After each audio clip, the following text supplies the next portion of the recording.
Hi folks, John Cordisco back again. One of my favorite tournaments, the Sinquefield Cup. This is the 4th edition. Played at the beautiful Chess Club and Scholastic Center in St. Louis, Missouri, here in the United States.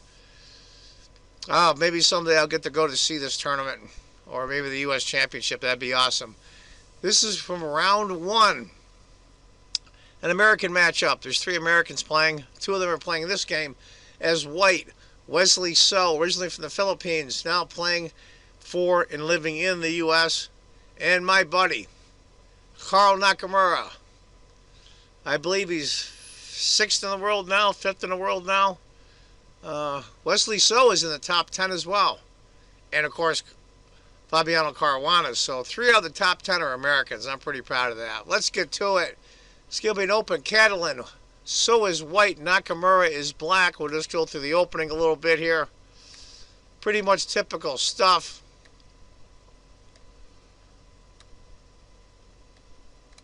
Interesting. Let's go back here. He does take the pawn. Knight e5. This is all pretty much standard stuff. Knight takes. And pawn takes. Now, this looks really screwy for now. We'll see how this works out. There's triple pawns here. Knight a3. Bishop takes, pawn takes. Now, look at the butchered pawns on the queen side for both sides. Technically, black's up a pawn, but not really. Bishop a6. Bishop takes c6 is interesting. He's going to go queen to d2 instead. I'm a little surprised he didn't take the pawn back right away. Rook b8. Queen up. Queen to c8. And I've got the computer out off screen. Minute advantage for black. We'll call it even, but this is a weird position already. We're on move 12. And I consider this weirder than hell already. Which is typical, especially when you're playing Nakamura. a4. Now look out for that a pawn for white later. You're going to see it plays a huge role. Rook d8. Bishop. Rook takes. Now technically black's up 2 pawns, but I think white's got compensation. And the computer bears that out because it affects basically even. Rook comes over. Rook comes up. Now, interestingly enough, that is the best move for black. Rook to b6. And that's what a Caro does. Now, it invites, of course, the famous fork of the bishop. And that's what he does. But it's still an advantage for black. Rook to d7. Now, I think all of us would instantly take that rook. But what will happen is the c-pawn will recapture and the Carl's pawns would be reconnected. And that would be a disaster. A disaster for white. Rook to d1 is the correct move. Interesting enough, though, Carl had one of the computer's choices. Knight to d5, I think, is what he should have done here, frankly.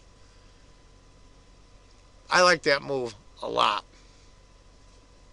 It cuts off the scope of this bishop by moving knight here. Whoop, excuse me. If he had gone knight there, it stops the scope of the bishop. Hit some key squares. Decided to go h6 instead, which is basically second or third choice in the computer. Get some loot for your king before it's too late.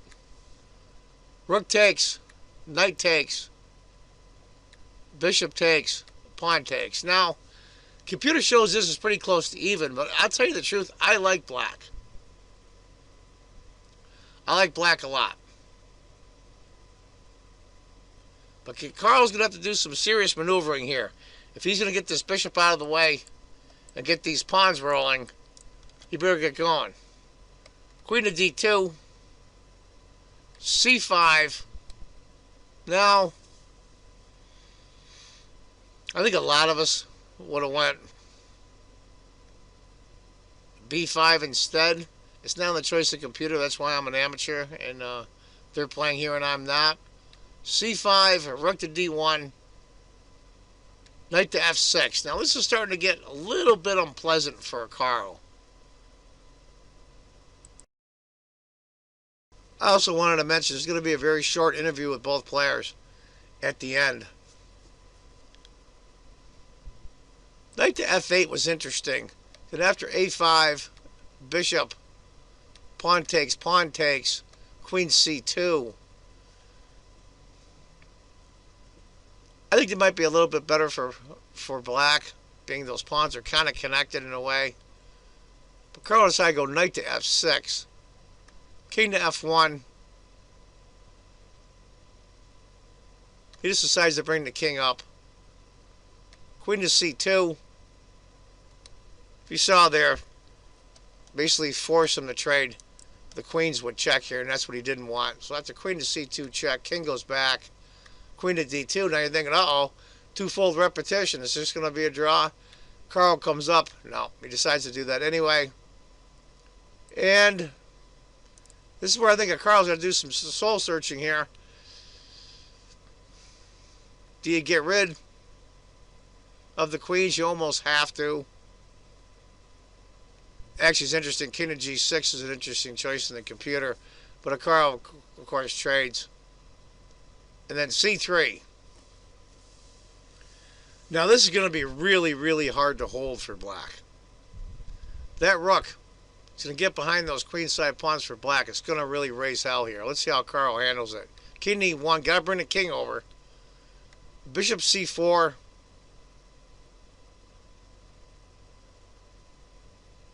King to D1. It's important that king gets in. It's important.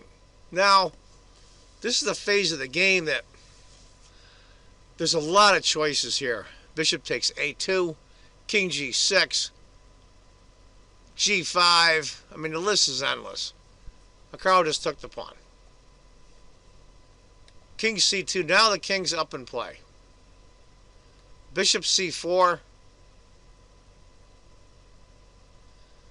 I think he should have went E4 instead. Or bishop F3. We decided to go E3, which is fine.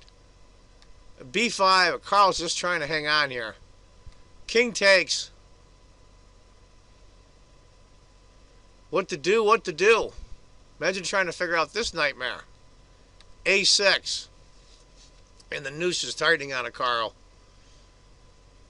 That rook's just going to overpower those pawns. Rook A8. Knight D5 check. Bishop takes. Pawn takes. And I'll tell you the truth, the computer likes A takes. But just A5 is good enough. Then after check, king goes back to D2. Very crucial move there. Bishop goes, but it's the end. There's no way he can save them all. C4, rook B8, B3, king C3. And what's going to happen is this king's going to help hold those pawns. This rook. And that pawn's just going to run. There's nothing that Carl can do about it. So that's where Carl resigns. Now, this is the first time Wesley So has ever beaten a Carl in a classical game, classical time controls. But I felt bad for Carl. You could tell he's a little upset, but he admitted he didn't play very well. And these things happen. But anyway, folks, I'm a little disappointed, but that's the way it goes sometimes. Round 1. All the rest of the games were drawn except for one game. Peter's Fiddler lost to Veselin Topalov. It was basically an even game, and Peter just missed a simple tactic, and he lost a piece. You could just tell his heart was just broken. So this was the game of the day. I'll say it's the game of the day. And as I always say at the end of my videos, if you think chess is just a game, you're not playing it right. Take care, folks. Bye-bye. The Grind Chess Tour, Hikaru Nakamura, the winner of Paris. Today, Hikaru, a crazy position for us. Clearly, preparation by you players. Where do you think you went wrong in this game? I just forgot to play my preparation. I forgot to go knight d5. I mean, I'll move what's it, move 17, I think, after Rook D1. If I go knight D5, I think it's completely fine. I mean, I just simply forgot because it's a long, deep line. I hadn't looked at it in a while. Yeah, but after that, I don't know. I mean, I thought I was maybe okay. Actually, I thought Wesley did not play it very precisely. I mean, this whole King D1, King C2 idea I thought was kind of strange. But even after that, I mean, it still was difficult, but I mean, I wasn't seeing things today either. Like, so for example, in my game around like move 30, I want to say it is. In this position? Yeah, like if you keep going, like basically everything I did in this game, like I miscalculated something. I mean, like, yeah, so when I played b5, king c3, yeah, b5, I mean, maybe b5 is the best move. Like, I thought bishop d5 was just a draw, and then I just completely forgot that on bishop d5 he trades and goes king d2, takes king d2, b takes a4, and he just says rook a8. I mean, I saw rook d7, a6, and there's some a3, knight b4, and I thought it was fine, but just rook a8, and I mean, white's probably winning, I assume. So, I mean, today I wasn't seeing things, so it's unfortunate, but that's life. When you say you weren't seeing things, what does that translate that for weaker players? I mean, it means you're calculating, you're just missing stuff. Like, you calculate, then you play it on the board, and then suddenly you see, you know, not right away, but maybe even a few minutes later, you see some kind of issue with the line, and it's just, I mean, one of those days where it felt like everything I was just missing things. I mean, I suspect that it probably was okay, maybe somewhere in that game, but I mean, everything I did was based on miscalculations. So I mean, that's how it goes. And I mean, yeah, and then even at the end, I'm very unlucky because after rook a8, knight d5, I'll move 32, I think it is. While we get to that position, just to report, a draw did happen in the game between MVL and Nishigiri. So now this line right here, yes? Yeah, like even here, like like knight d5 takes, bishop takes d5 is just, I mean, it's like one tempo short. Bishop takes d5, rook a6, b takes a4, rook a4, like, and f5 is just one tempo too slow. f5, rook a5, c4, king d4, king g6, king e5, and white's just winning. And if the king had gotten to f6, you mean, then... I mean, I don't know. Maybe it's still very bad, but I mean, maybe there's some drawing chances. I mean, I don't know. Maybe it's still losing. Maybe everything's just losing. But yeah. I mean, it's just. I mean, whatever. I didn't really play well, and I definitely didn't deserve to draw today. So that's how it goes.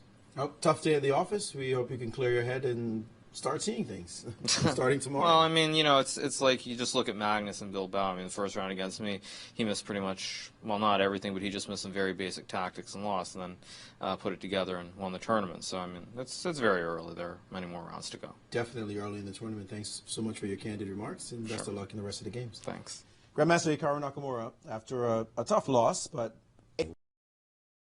possibly quite a big victory, because it may have been the first time he's defeated Nakamura in classical chess. Yes. Wesley, first of all, congratulations. What does it feel like to finally get off the hump against one person who's going to be a rival for a very long time?